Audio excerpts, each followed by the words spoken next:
I'm Lenka with Little Bits for Life, and I'm making pizza today.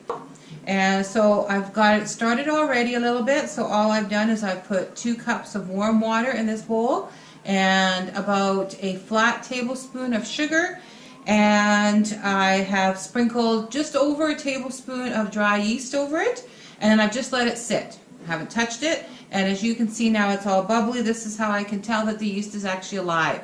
If the water is too hot, you'll end up killing the yeast. And if you're not partial to sugar, you just have to give it a little bit because the yeast does like the sugar. Okay, so now when it's all bubbly like this, I'm going to start slowly adding some flour to it and mixing it in. I like to start mixing it in a little bit with a whisk. You're going to know how much flour you're going to need based on you know, the texture. A lot of things go to play in making a really good dough, any kind of bread dough, whether it's pizza or regular bread dough, and that also determines the moisture in your room, the moisture in the air, where you live, heat, things like that. So I've probably put in just over a cup right now, and I'm going to use a whisk to start mixing it in, and the whisk will actually create gluten. So if you can see, it's frothy, it's looking beautiful. I'm just going to slowly keep adding, and you keep adding the flour. Now I'm using organic unbleached flour here, so that's what I prefer to use. And again, I'm probably doing it about a half a cup at a time. This measuring cup is bigger than I need, and you can see it's starting to get a little bit glue-like. That's a good thing. So we keep going. So that's probably good right there. Now I'm going to go and start using my spoon. I prefer a plastic spoon to a wooden spoon because it doesn't stick as much. Alright, see it's starting to muck up the whisk a little bit, but that's okay. It's still looking pretty gluey.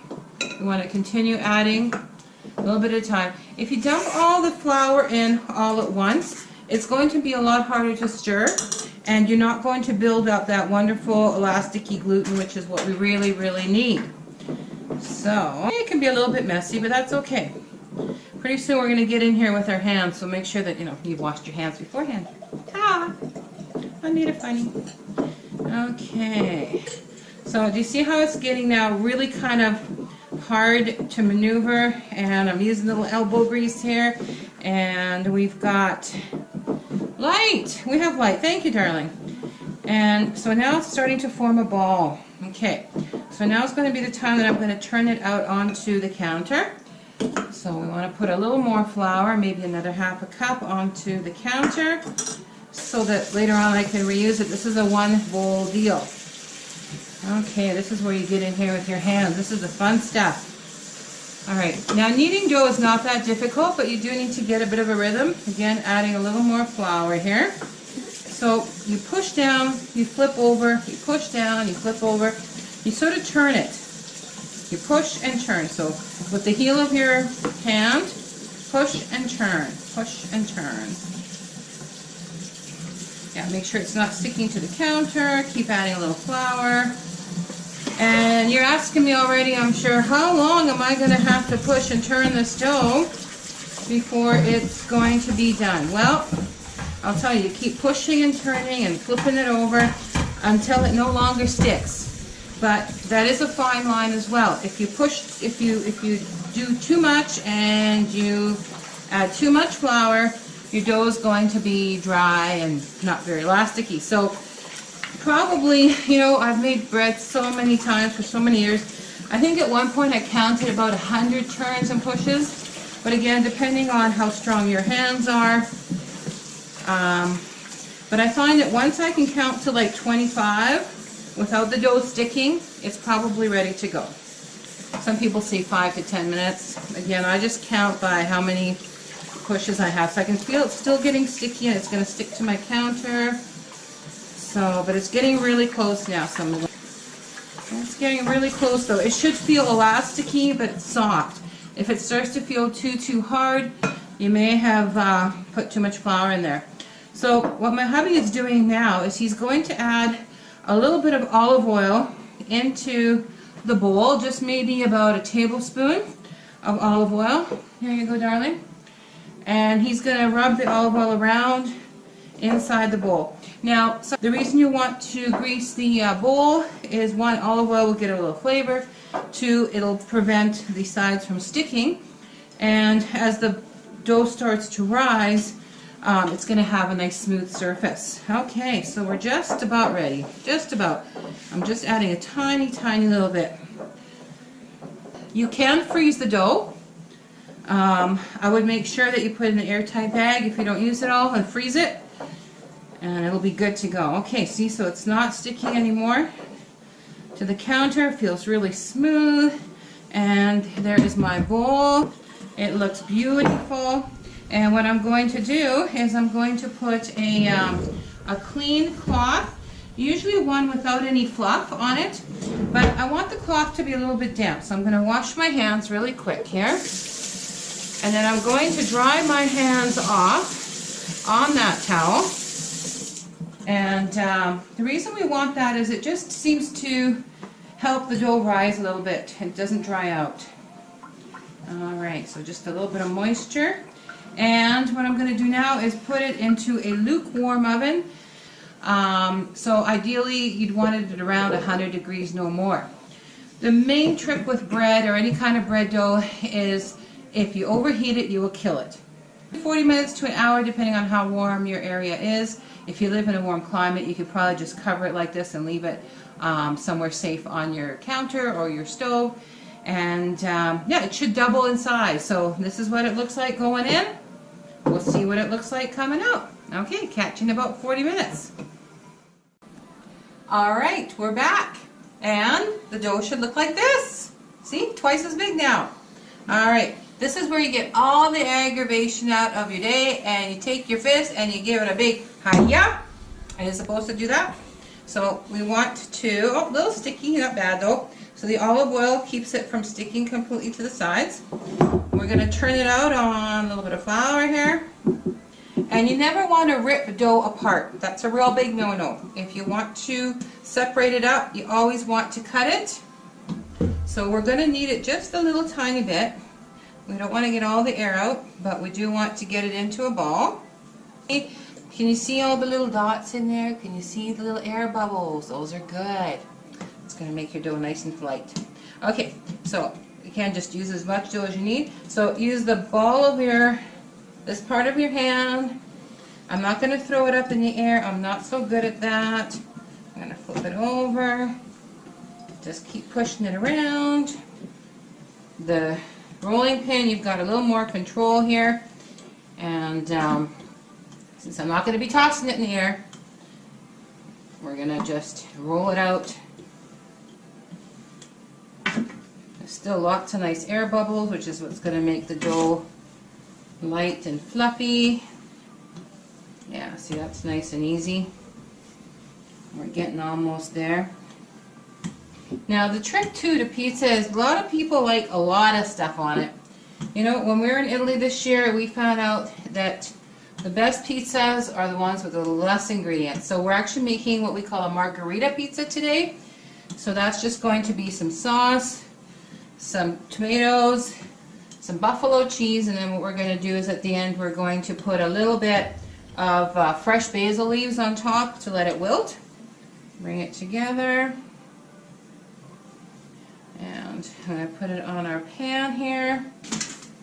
Now, just so it's not sticky, I did use a little bit of parchment paper. Alright, and then we can finish it off here on the pan. Hiya! There we go. Oh, look at that. Isn't that a vision of loveliness? Now, we're just going to cut up some tomatoes, get the buffalo mozzarella ready, and all the ingredients, get it all ready and set to go. This will allow it to rest and shrink up a little bit, get all nice and fluffy, and I'll meet you back here in about 10 minutes. We've got it all nicely rolled out. I've got my tomato sauce here. You can use whatever tomato sauce you want. I've combined a little bit of a spicy tomato sauce with the garlic, so it's whatever you want. I've also decided to use these beautiful tomatoes, but they're a little bit juicy. So in order for the pizza not to get too mushy, is I've put them in between paper towels while the dough was rising, so it's absorbed some of the moisture. And I've got this beautiful fresh buffalo mozzarella from my local Italian market. Alright, so let's build this thing. Again, not too much sauce. Less is more in this case. You just want to barely cover it.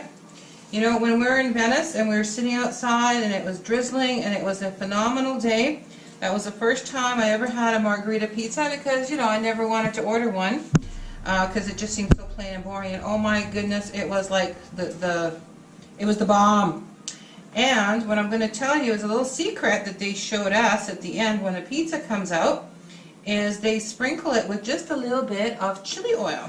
Yeah, sounds bizarre, but I will show you. Okay, so you don't want more than that because again, it's going to get too watery, too mushy. So next what we're going to do is we're actually going to put the buffalo mozzarella down first. And you know, you can kind of go with it. You can start off with the large pieces on the edge. Whatever floats your boat, you can get creative here.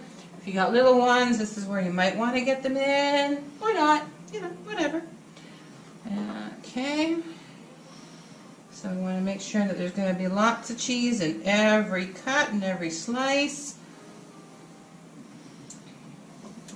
So there's no meat on this pizza, so it is vegetarian, not vegan. Alright, and then we're going to put the tomatoes on.